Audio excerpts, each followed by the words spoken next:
this is unacceptable breaking news. There are 46 lost library books just from this school year.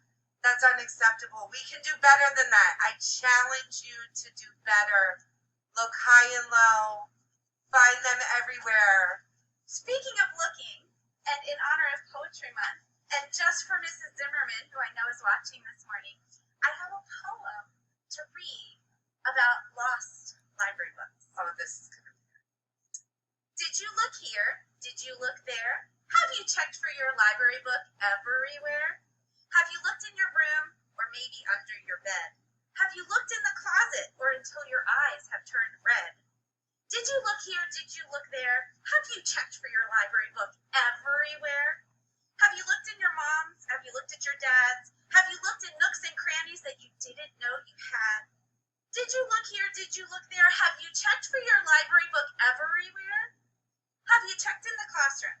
Have you checked on the bus? Did you take it to Grandma's or to see your Uncle Gus? Did you check lost and found? Did you look in the gym? Did you lend it to a friend and not get it back from him? Did you look here? Did you look there? Have you checked for your library book everywhere?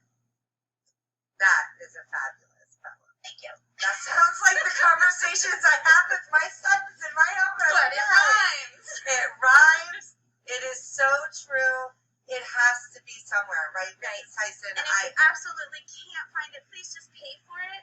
It might be $5 or $10, but pay for it so I can buy a new one for the next kiddo That's that right. wants to read the book. That's right. No, those poor missing books.